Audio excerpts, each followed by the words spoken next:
നമസ്കാരം. നമുക്കറിയാം ഇന്ന് എല്ലാ സ്കൂളുകളും ഓപ്പൺ ആയിട്ടുണ്ട്. എല്ലാ സ്കൂളുകളിലും കുട്ടികൾ പോയിട്ടുണ്ട്. നല്ല മഴയുള്ള സമയമാണ്. അപ്പോൾ ഈ സമയത്ത് പാരന്റ്സ് ആയിട്ടുള്ള നമ്മൾ കുറച്ച് ശ്രദ്ധിക്കേണ്ട കാര്യമുണ്ട്. ഒരു ജെന്റിൽ പാരന്റിങ്ങിനെ കുറിച്ച് ഞാൻ പറയാം. വേറെ ഒന്നുമല്ല, നമ്മൾ കുട്ടികളെ എപ്പോഴും അടി കൊടുത്ത് വളർത്തി കഴിഞ്ഞിട്ടുണ്ടെങ്കിൽ അവർക്കതൊരു ട്രോമയായിട്ട് മാറും. ശരിയല്ലേ? എന്നാലും നമ്മൾ ഒരുപാട് പരിഗണന, സ്നേഹം, ലാളന ഇതൊക്കെ കൊടുത്തു കഴിഞ്ഞിട്ടുണ്ടെങ്കിൽ അവർ വഷളായി പോകാനായിട്ടുള്ള ചാൻസസും ഏറെക്കുറെയൊക്കെ കൂടുതലാണ് അല്ലെ. അപ്പൊ ഈ ജെന്റിൽ പാരന്റിങ് എന്ന് ഉദ്ദേശിക്കുന്നത് എന്താണെന്ന് വെച്ചെങ്കിൽ ഒരു 4 കാര്യങ്ങൾ നമ്മൾ നമ്മളായിട്ട് തന്നെ കുട്ടികളോട് പറഞ്ഞ് മനസ്സിലാക്കേണ്ടതായിട്ടുള്ള കാര്യങ്ങളാണ്. ഫസ്റ്റ് ഓഫ് ഓൾ, ആദ്യം തന്നെ പറയുന്നത് empathy. Second one respect. Third one boundaries. Fourth one understanding. What you mean by empathy?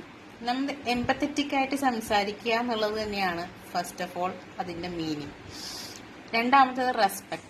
നമ്മളിപ്പം കുട്ടിയോട് പറയാം, വിൽ യു പ്ലീസ് കം, അല്ലെങ്കിൽ അവൻ എന്തെങ്കിലും കാര്യം നമുക്ക് വേണ്ടി ചെയ്തു കഴിഞ്ഞിട്ടുണ്ടെങ്കിൽ അവനോടൊരു താങ്ക് യു പറയാം. അപ്പൊ നമ്മൾ റെസ്പെക്ട് കൊടുക്കുന്ന അനുസരിച്ചിട്ടായിരിക്കും തിരിച്ചും കിട്ടുക.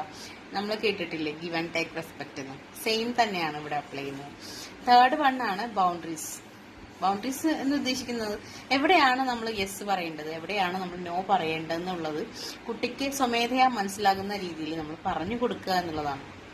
നമുക്കറിയാം, ഇപ്പൊ ഏറെക്കുറെ കുട്ടികൾ ഇൻസ്റ്റാഗ്രാം, ഫേസ്ബുക്കുമായി ബന്ധപ്പെട്ടുകൊണ്ട് ഒരുപാട് പ്രശ്നങ്ങൾ ഉണ്ടായി വരുന്നുണ്ട്. അപ്പോൾ അതിന്റെ ബൗണ്ടറി തിരിച്ചറിയേണ്ടത് അവനവൻ തന്നെയാണ്. കുട്ടികൾ തന്നെ തിരിച്ചറിഞ്ഞാലാണ് ഇത്തരം കാര്യങ്ങളൊക്കെ നമുക്ക് ഏറെക്കുറെ കൺട്രോൾ ചെയ്യാൻ പറ്റുള്ളൂ.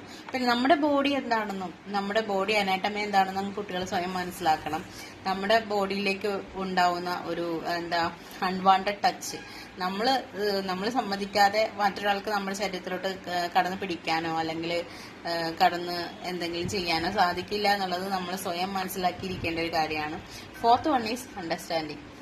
മനസ്സിലാക്കി കൊടുക്കുക എന്നുള്ളത് തന്നെയാണ്. അതെങ്ങനെയാന്ന് വെച്ചാൽ നമ്മളെ ചെറുപ്പകാലങ്ങളിൽ മുതൽ നമ്മൾ കുട്ടികളെ ടീച്ച് ചെയ്യണം എന്താണ് what you mean by understanding. അത് എല്ലാവർക്കും എന്നേക്കാൾ ഉപരിയായിട്ട് വെൽ നോൺ ആയിട്ടുള്ള ഒരു കാര്യമാണ്. അപ്പൊ ഇത്രയും കാര്യങ്ങളൊക്കെ നമ്മൾ കുട്ടികളുടെ ലൈഫിൽ നമ്മൾ ഡേ ടു ഡേ അപ്ഡേറ്റ് ചെയ്ത് കഴിഞ്ഞിട്ടുണ്ടെങ്കിൽ ഏറെക്കുറെയൊക്കെ മാറ്റങ്ങൾ ഉണ്ടാകാൻ സാധ്യതയുണ്ട്. അപ്പോൾ ജസ്റ്റ് ഒന്ന് ട്രൈ ചെയ്ത് നോക്കൂ. അല്ലാതെ നമ്മൾ എപ്പോഴും കുട്ടിയെ വഴക്ക് പറഞ്ഞ് അല്ലെങ്കിൽ അവനെ തല്ലിയൊക്കെ പോയിട്ടുണ്ടെങ്കിൽ അവനൊരു മെന്റൽ ട്രോമയിലേക്ക് പോകുന്നല്ലാതെ നല്ലൊരു